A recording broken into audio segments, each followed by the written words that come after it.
Remember Agent Cobb?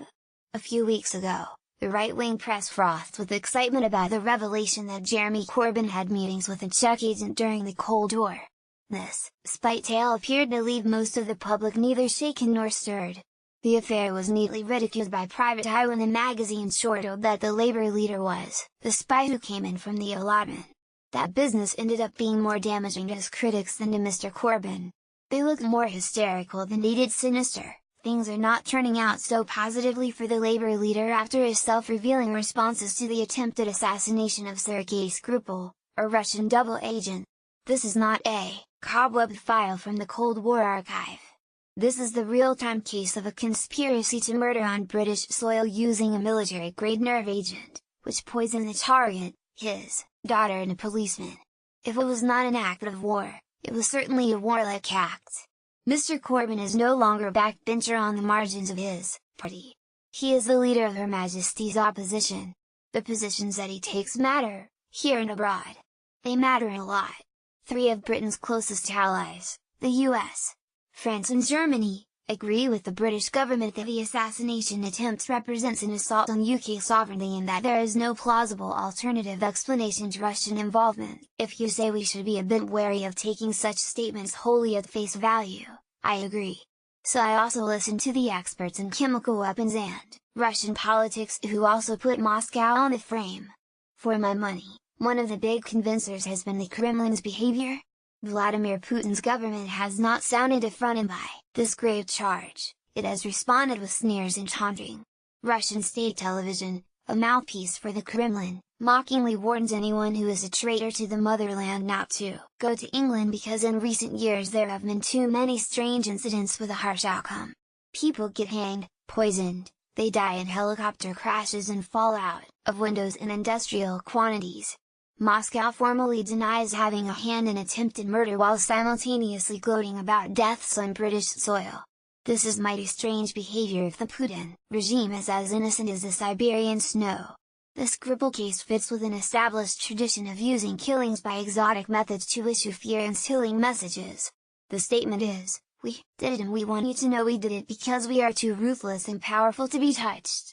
Any evidence of a confused response from Britain and its allies will be greeted with great delight in the Kremlin in his first parliamentary performance, and in subsequent interventions. Mr. Corbyn refused to blame the Putin regime while raising a spray of questions that undermine the case for coordinated Western action.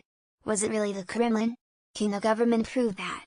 Or was it rogue actors within the Russian state? Why has Mrs. May not sent a sample of the chemical weapon for analysis in Russia? Can we trust what British intelligence is saying when people were misled in the run-up to the Iraq War?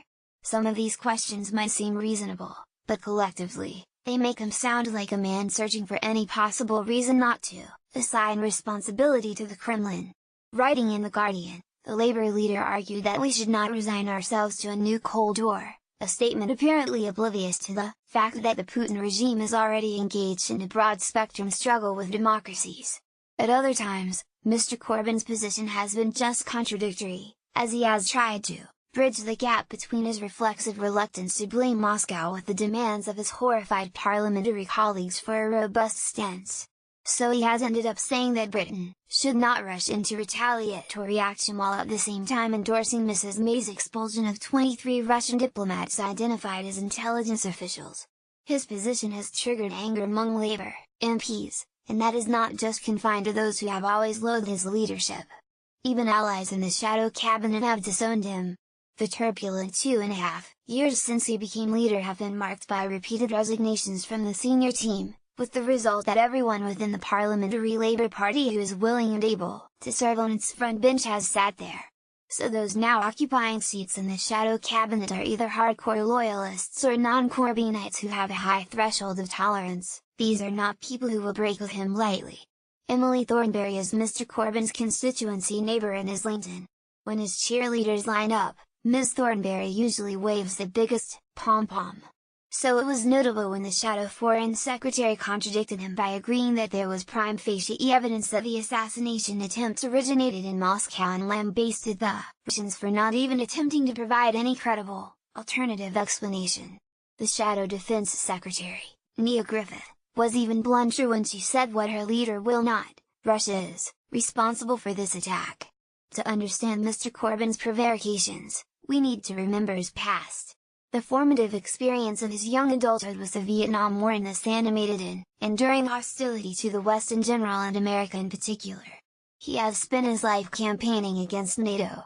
As a young man, his idea of a romantic trip abroad was to take Diane Abbott on a motorbike tour of East Germany when it was a Soviet colony. He and his segment of the left romanticized Fidel Castro's dictatorship in a way they would never have done had Cuba been a one-party state aligned with Washington rather than a one-party state allied with Moscow. This visceral anti-Western sentiment outlasted the demise of the Soviet Union. Russia ceased to be a communist state nearly 3 decades ago and is now better categorized as gangster capitalist. Yet the old muscle memory of wanting to defend Russia against the West still kicks in at defining moments. Mr. Corbyn was the founder and chairman of Stop the War, an organization that is rather selective about the conflicts it thinks worthy of protest.